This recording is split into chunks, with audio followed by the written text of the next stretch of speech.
Hey friends, you're going to love this podcast today. It has been a great week for Christians and conservatives as it relates to issues like religious liberty in the marketplace, no more debanking where these big banks are canceling us simply because of our beliefs or our Christian values.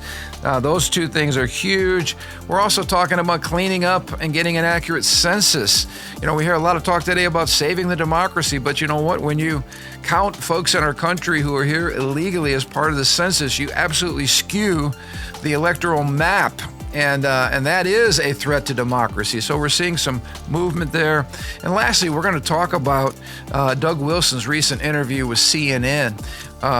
As somebody who's actually bold enough to believe that the gospel of Jesus Christ will lead to discipling nations, which I think is what the Great Commission is all about. It's going to be great. You don't want to miss it.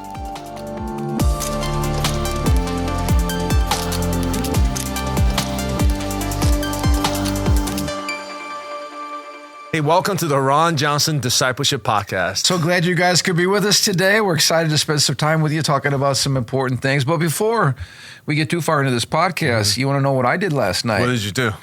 Well, I went on a long bike ride after church, which was great. Nice. Lord knows I needed that. I ate some good pizza in Highland off the bike trail. You bike all the way to Highland and ate some pizza? Bro, I'm not playing around. I mean, I'm serious about this. Look at you. Did you go by yourself? I'm you taking your wife? Took my wife, took my sister, took my brother-in-law. Oh, you guys have a big old family party. Yeah, you need to get an e-bike. Have you got an e-bike yet? No. I need to buy you. Hey, Pastor. Don't take him seriously. Pastor Andrew's birthday's coming up. It's the end of this month, and we need to get you and Debbie an e-bike so you can go. Anyway, that was great, but I had to hurry back. Matthew, you will appreciate this. I get a text message from my son-in-law, Joshua. The draft for our league is going to happen in 1 hour. I'm eating pizza in Highland. I'm like, you're missing the most important part of your... I'm not an auto drafter. I'm a winner. I craft my team. You know what I'm talking. Are you in your fantasy leagues? You got a fantasy league? This is like first year I'm taking a pause. All right. Well, I'm not going to talk to you about this. But anyway, we're in a league that only has 6 guys, which means there's lots of talent always available. Yep. Lots of competition. And I don't know what it is, if it's my apostolic inklings, wiring, but there's something in me that gets really excited about like building my franchise. I know it's all fake, but I might be a general manager someday. It's all fake, but it's all real. Yeah, it's real. But it's real. I don't know, but I just... The blood, the tears, the sweat, the bragging rights, the shame, it's all real. And I'm not even going to get into the fact that, you know, Matthew and I, who are diehard Bear fans, are actually pretty excited about this year. And don't you see that every year, though? Well, I'm cautiously. Well, number one, my world is not the Chicago Bears, so my mood for the week is not altered by whatever they do on Sunday. As some people have to have therapy. I'm well beyond that. My identity is not in the Bears, but I do enjoy football, and no, I do look forward to. And I'm going to dominate. I just want to say publicly, I'm going to dominate all of you young bucks that are in this league with me. I'm going to show you that, you know what? Experience matters. Experience does matter. I'm a seasoned general manager, and I'm going to prove it. But talk's cheap. Well, you reminded me, football season is coming, so something to be excited about. It is. But hey, we've been, talking about scoring touchdowns and winning games. I just have to say this about our president. He has been scoring touchdowns and winning, which is a big message, a big theme of him. And I'm not just talking politically. That's not why we're here. But I'm talking about things that matter to Christians, we talked about this before. Are we doing cartwheels over every single thing that our president does? Of course not. Nobody does cartwheels for anybody that's in any position. There's always people, even no one's doing cartwheels for me as their senior pastor all the time. I imagine I have a few detractors out there. But the point is, on things that really, really matter to us, we're getting some wins, and he is delivering on his promises. Here's one, and I it seems like the COVID era dystopia is so far in the past, but I tell you what, that event marked me forever because of the crazy overreach that we saw from our own government in the United States of America. And one of those areas had to do with just the public expression of religion. I remember back when Hillary Clinton was in one of her many offices. But she was saying that not about the freedom of religion, but the freedom of worship. And basically there's a subtle distinction there, but what she was saying was, Christians can believe whatever they want in the four walls of their church or in the recesses of their brains, but we're not allowed to take our religion publicly. And there's just been an overt hostility under the Biden administration, under the Obama administration, under the all the way back, perhaps to the Clinton administration, at least whenever Hillary's involved. There's been an very overt, heavy-handed hostility toward people of faith or to public expression of faith. So President Trump just issued this protecting religious expression in the federal workplace. What do you call it? A new, what is it? I don't even know what it's called officially. What is that when they issue the statement? Executive order, or yeah, maybe it was. But anyway, it matters because it came from the desk of the president. He says federal agencies are now required to protect religious expression in the workplace. It says, according to a new government-wide memo. That was the word we're looking for. A memo. Marking one of the most sweeping moves in decades to defend the faith and freedoms in the civil service. In other words, you don't have to leave Jesus at home when you come to work as a federal employee. Mm-hmm. And we've talked about this. A lot of this craziness comes out of a misconstrued idea about separation of church and state, which, of course, is not in the Constitution. But here's the specifics of this. It says the Office of Personnel Management on Monday sent guidance to federal agencies across the Trump administration detailing the new requirements, which ensure, number one, federal workers can display Bibles, crucifixes, or mezuzahs on their desk, pray in groups while off duty, invite colleagues to church. So if I'm working with you and I want to invite you to come out and worship with us at Living Stones, that's not somehow against the law just because I'm a federal employee. Speak about their religious beliefs, so that's not a limit that's off limits or a topic that's off limits, even to the public without fear of reprisal. Federal employees should never have to choose between their faith and their career. This guidance ensures that the federal workplace is not just compliant with the law, but welcoming to Americans of all faiths. Under President Trump's leadership, we are restoring constitutional freedoms and making government a place where people of faith are respected, not sidelined. Whoa, that is amazing. So again, we don't have to put Jesus in a box, leave him at home. And this is a federal memo, but this is huge. So basically, what it's saying is there's not this big wall of separation where any type of expression of your faith in that workplace is assaulted or punished. And again, it's like everybody breathe a sigh of relief that you can talk about your faith. I can invite you out to our Christmas program or something like that. They were saying like during break times, Christian employees gathering together and praying. Again, during break times, not work times. We want to be good workers, but that's not off limits just because you happen to be working a federal job. So, way to go, President Trump. So what happened before was that people are hesitant to display their Bibles, to have Bible studies, to pray. I mean, you're in a DC work environment, right? Yeah, absolutely. So I think the reason they're explicit in mentioning those things, to me, and reading between the lines, it means that people have been afraid, or probably people have been punished. Well, absolutely. For those things. I know, like you go to work, you bring your Bible, you want to read your Bible. Again, we're not talking about during work time, but during your break. Yeah. I'm sorry, you can't have that Bible on your desk. Right. Or you're wearing a cross. Right. I'm sorry, you cannot wear that jewelry because it's religious. Again, we've highlighted this. They're just that's just secularism, which is a religion attacking Christianity, right. And it's the same thing. Right. But anyway, this is huge. Like you said, there's a lot of self-censorship because people don't want to, be fired from their job or whatever. But to be fired for simply expressing your love for Jesus in public goes completely against our nation's history. In fact, if you actually look at the memorandum here, It says, quote, the founders established a nation in which people were free to practice their faith without fear of discrimination or retaliation by their government.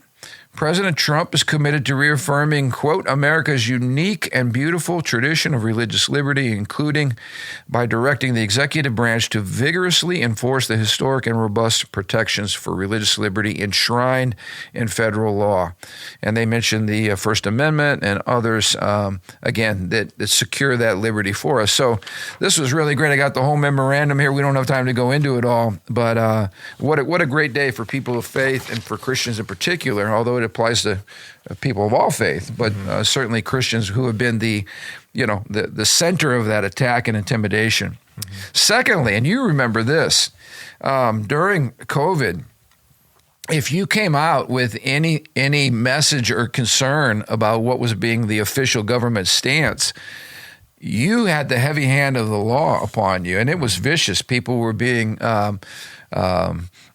knocked off of social media. But the one that really was big was this debanking that was happening, to where business leaders, politicians, including our own president, was debanked by two of the largest banks in America, J.P.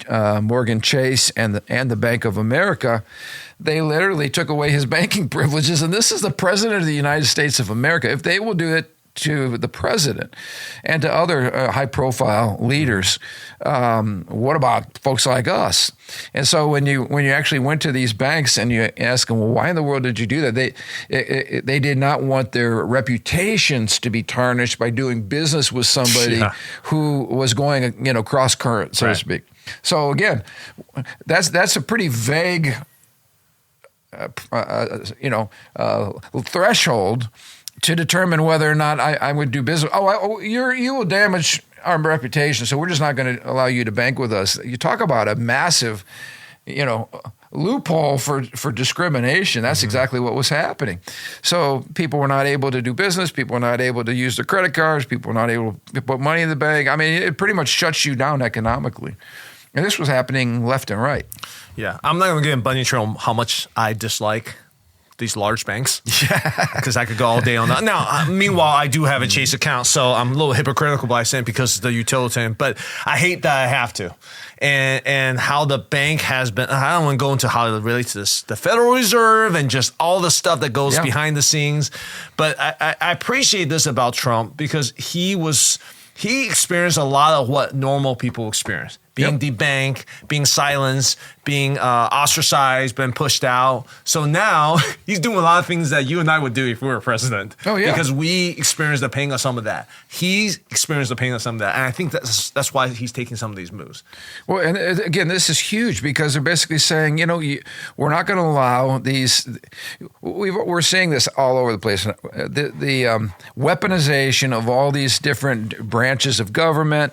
And then you got all the money people, the big banks that are all tied into all of this. And so they're using like every weapon that they can use to beat you into submission. And so I'm with you, money and the whole ability to buy and trade and sell and run your business and all that. This is huge. I mean, if all the banks were in collusion, let's just say, and they didn't like you for whatever reason, and they shut you off. What happens in our world today if we have no access to it? Well, this is one of the reasons. I know this is a whole other billion trail. This is one reason why the Trump administration has really embraced cryptocurrencies is because it's a alternative to banking. And I'm not going to get too much into it, but a lot of this is because they have experienced this. They realize, man, these banks have almost no accountability. All the big ones, Citibank, Chase Bank, Bank of America, they have almost no. They get bailed out by the government. A lot of power, a lot of influence, and little accountability, and that's a dangerous recipe right there.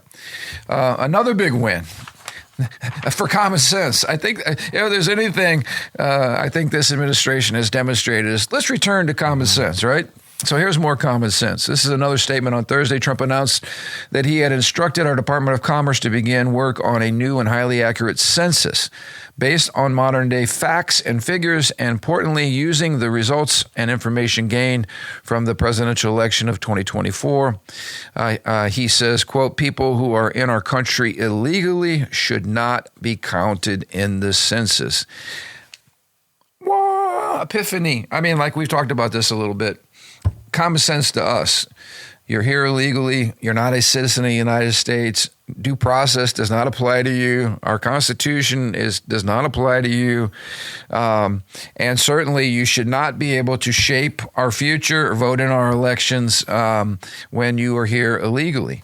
And so this to me is like common sense, but of course everything's politicized, and it's all about an accurate picture so we can determine how many seats. This all ties into our electoral college. States like Illinois, states like especially California, where there's a mass exodus, should not have as much representation in Congress. It's based on population. So much of this allowing these illegals to come in is because of, even if they can't vote, which I'm sure they're trying to open, if Trump didn't win, they would open pathway for them to vote. Absolutely. But even if they don't vote, they shaped the census, which I didn't realize the census was not already like this, because it makes no sense, because the census shapes how many electoral college votes each state has. It shapes how many representative you should have.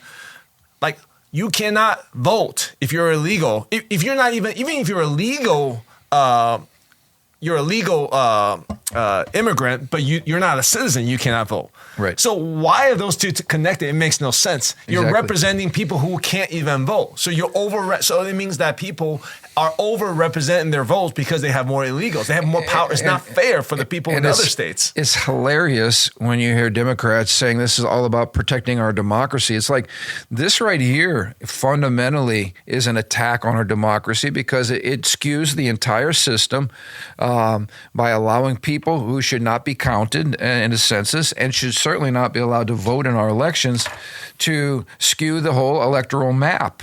And what Trump is trying to do right now is say, enough is enough. We need to.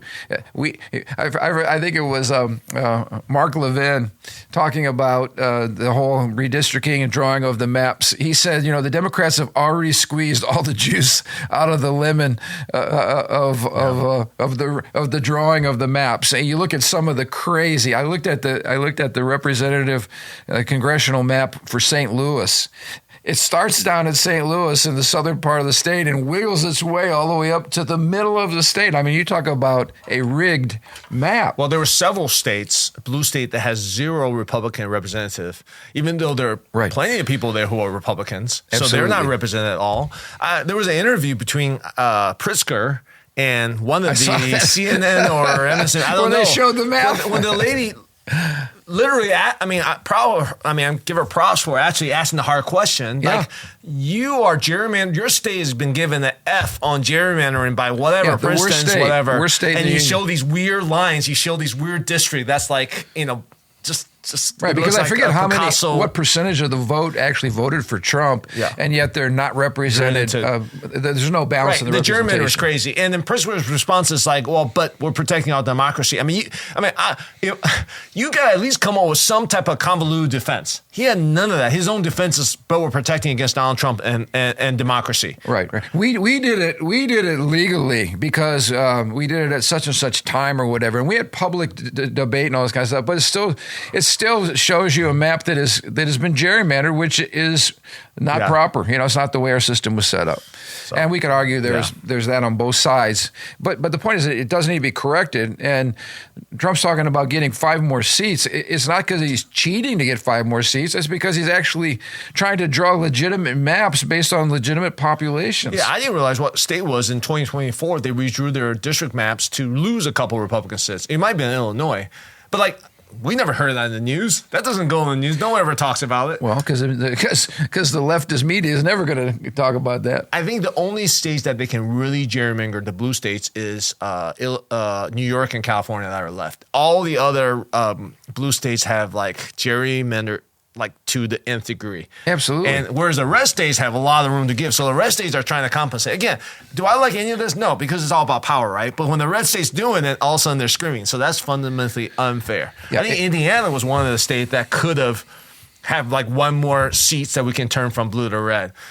And I think there's only 2 blue seats in Indiana. One's down in India, one's right here. Right so in our own backyard. When I heard that, I'm like, I bet it's probably the one in Indy because we live in Lake County, so that's absolutely. But anyway, anyways, this stuff does matter, and not rigging the system on either side, but having a proper representation matters. And what's crazy about this, we talked about this. They're doing all this flight from, this is the Democrats' new talking point. They're all going to save the democracy, and they're hiding in states like Illinois and California. Yeah. But it's worthless. It's like Cory Booker's speech on the floor of the Senate, when he went on and on and on and on. All they're doing is delaying the inevitable. This is why we have elections. We've got the votes on their side to do this and to do it properly. And so it's just a waste of time. Well, let's think about it this way. How about every time we're about to lose a vote, Republicans do that? Yeah. Well, anybody just do that. You open that door to do it? So they have a Democrat Senate, Democrat Congress. Yeah, everybody just leaves whenever they don't have enough votes. So you start that precedent. You just do that. Yeah. How does that help democracy? Well, and I think the American people are sick of it, unless you're in a fringe leftist, Marxist, progressive. I think the American people in general are sick of it, and they're tired of this type of behavior. It's okay when I do it, but when you do, I'm going to scream at it. That's right. it. Yeah. And my answer is simply: elections have consequences. Right. We have a majority, right. And this is we're leading, and you're not. And there's other times when you've been leading, and we're not, and that's just the way that's the way it goes. Yep. So put on your big boy pants and show up and do your job. Let's talk a little bit about a crazy piece of legislation in California. Imagine that, crazy legislation from California. But this has been billed as a legal pathway for predators. Outrage is growing because this bill is a massive bill threatening parental rights. This is Assembly Bill 495, Family Preparedness Plan Act of 2025. And let me just say this: one of my friends, Jack Hibbs, out in California, Calvary Chapel of Chino Hills. I'm trying to remember his church, but Jack's a Patriot pastor and someone who's been very busy. If we were thank God we're in Indiana. If we were in California, we'd be having to fight every other week about some crazy piece of legislation. But here's why the legal experts and parental rights activists are concerned. They say the bill is worded so loosely that it would give unvetted, non-related individuals broad powers in directing the care of children to the point that the legislation could be widely abused by human traffickers and kidnappers. It says a child traffickers and kidnappers' dream bill is what it's being called. They don't have to go under any kind of background checks, any court oversight. The caregiver can just basically, it says it's simply an affidavit that allows the transfer of parental rights without ever having to speak to the parent, simply by checking a box that the potential caregiver has advised the parents of the authorization or is unable to contact the parents. So the point is that this bill can be massively exploited by people who have very, very bad intentions. And I think I love the way it was summarized here. This bill is not about immigration. It's about relinquishing parental rights to unvetted strangers under the guise of compassion. So, the left likes to exploit compassion. We're here to do this to help children, to have this was all under the guise of kids who are here whose parents were deported. So it's a leftist pushing agenda item. And so now we're going to strip parents of their rights, and we're going to allow any adult to come in unvetted and say, well, I'm here to care for this child, which of course could be exploited. You can only imagine how it could be exploited. And Jack Hibbs made a statement from the pulpit. He said, parents, if this gets passed, I'm telling you, leave California. I mean, that's wow. That's pretty bold for a pastor to stand up and tell the parents to leave. Again, from a biblical perspective, we get it. Parents have the absolute authority and right over their children. Even in public public schools and wherever else these kids are. And this is just another attempt to undermine that biblical right of parents to be in charge of their children, and to make sure that the state, when there aren't parents involved, that the state vets adults before they just simply put a child into custody of somebody you know nothing about. So anyway, it's terrible legislation, but California is known for terrible legislation. All right, I want to show a video clip in our podcast today of somebody who's no stranger to our podcast, and that's Doug Wilson. Doug Wilson recently planted a church. He has a church in Moscow, Idaho. And now they're planning a church in D.C. because they want to be closer to our capital so that they can bring biblical principles, Christian worldview to bear at our capital. And so I want to show this clip from Doug, and then we will comment on that. Christchurch senior pastor Doug Wilson makes no apologies for his beliefs on God and country. I'd like to see the town be a Christian town. I'd like to see the state be a Christian state. I'd like to see the nation be a Christian nation. I'd like to see the world be a Christian world.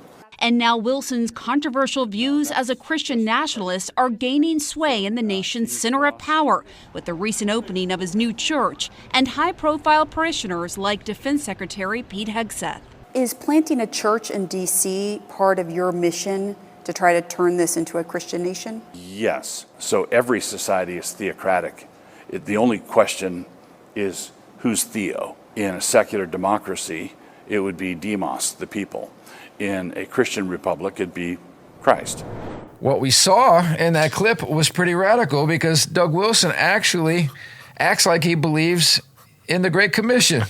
He said, we're about Christian communities, Christian states, leading to a Christian nation, and that's Christian nationalism. Well, that causes lots of people, not just the left, but a lot of evangelicals who really don't mind the current state of affairs, which is what we've talked about as secular liberalism. It's kind of a, hey, we're living in a very pluralistic place here, and kind of live and let live, and we're just going to focus on getting Jesus in your heart.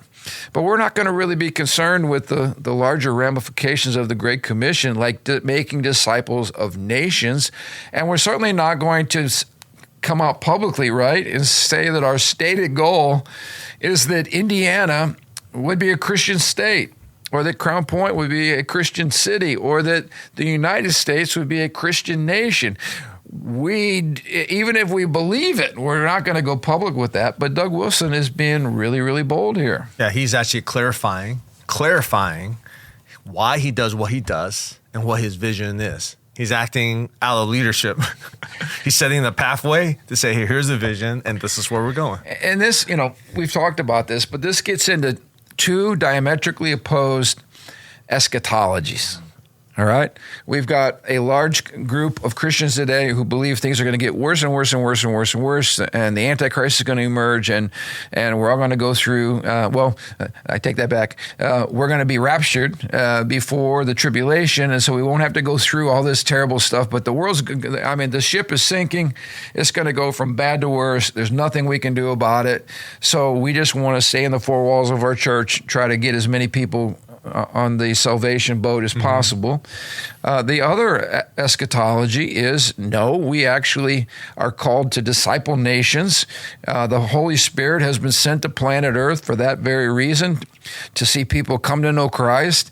And as people come to know Christ, we want to apply biblical worldview to our public life. In other words, God speaks about things that are wrong and wicked and evil, things that we should never do or never approve of, certainly never put into our laws that contradict His law, and we should be working towards that. And actually, they asked Doug Wilson on this interview, this lady is just like traumatized. She said, well, the interviewer from CNN, she said, well, so do you believe that Jesus Christ, that there will be like a Christian nation.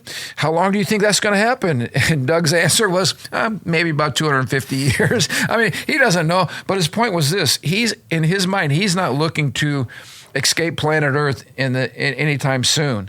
He recognizes this is a multi-generational responsibility, and he's working towards it. And again, I'm not here to plant our flag in the ground on which eschatological view is correct. There's room for disagreement among God-fearing people, but you can understand this is a big fork.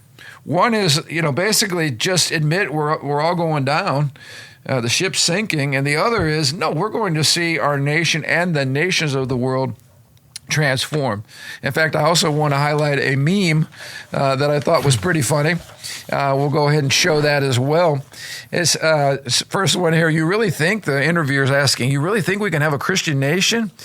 To which he responds, yes, every knee will bow to King Jesus. Even yours, and CNN will be the Christian Nation Network. I love that. Because again, what was shocking to this journalist from CNN was just that he was boldly proclaiming the gospel. Yeah. Unashamedly.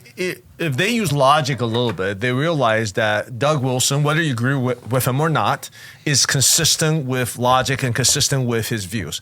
Because what CNN is doing at that moment is promoting its God, its theos, its theocracy, its theology in challenging Doug Wilson. The Christians who are saying, oh, you know what, secular liberalism is okay, live and let live, is living out a theology, living out a theocracy.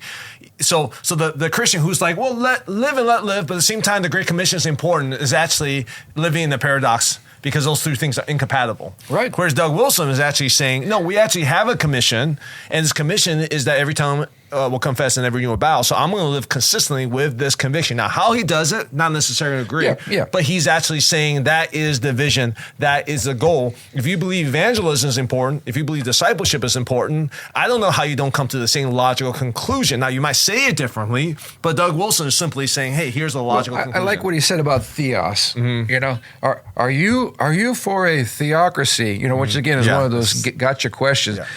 And he says, I'm for a society where Christ is king, but somebody's theos, there's going to be, theos speaks of a God. Mm-hmm. Somebody's God is going to reign supreme. So he says their liberals want a world where their theocracy reigns supreme, one where the self is God and tolerance is the chief virtue. They want the wrappings of Christian virtue, patience, hope, and love among them, without any of God's commands that may interfere with how they live their lives.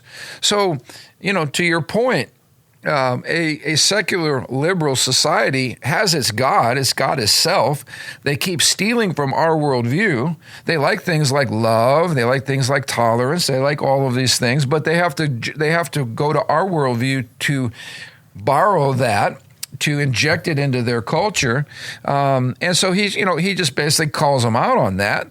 But there is going to be a prevailing God. And he said, you know what? Why is it so weird that belief? If I lived in India, the Hindu religion wants Hinduism to be, spread across India. That's what they are. They're a Hindu people. If I went to Saudi Arabia, why would I expect that I would not be under the God of the Saudi Arabians?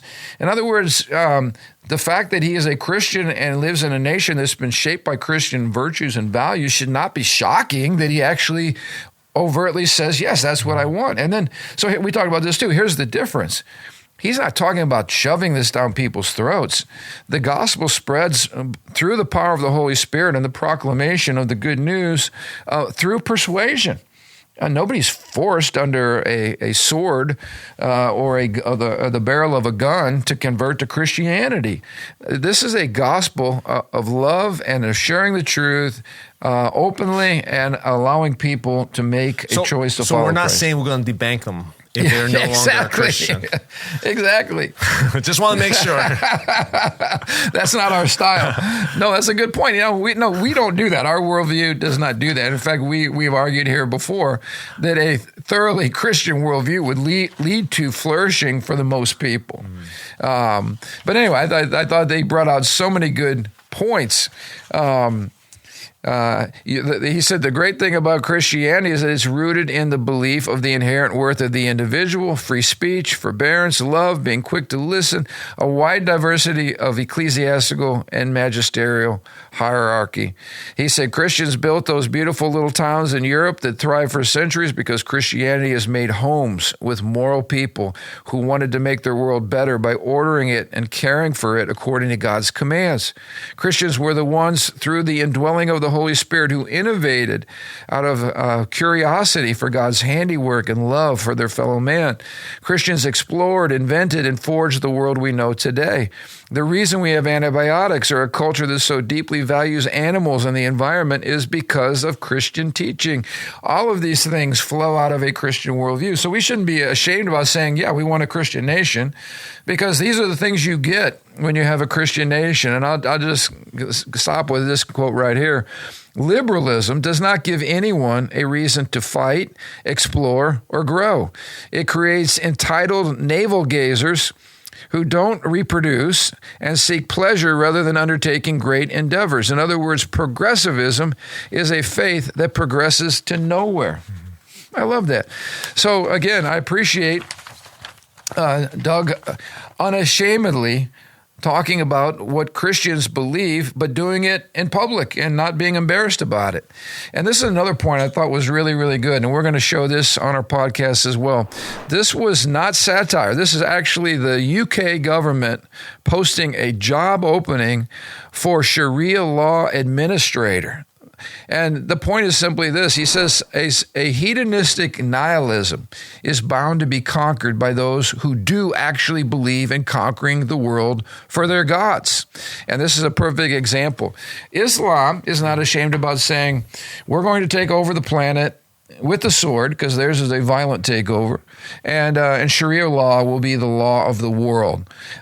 Here we have the UK, which was known as a Christian nation, right, bowing to Islam, and we don't find this strange that they're demanding that they live under Sharia law. Yeah, and when the globalistic leaders start invading our nations, through breaking down the barriers, the walls, laws that WHO take over, our healthcares, they're implementing their religion and their worldview on our nations of the world. So people are actively taking over the world. So the question is, who do you want to take over the world? And the point is, too, secular liberalism doesn't provide a belief in anything. There's nobody that's going out and in other words, it cowers to all of these world religions. It attacks Christianity because they know that we're not going to respond in like fashion. We're going to forgive, we're going to love, we're going to forbear.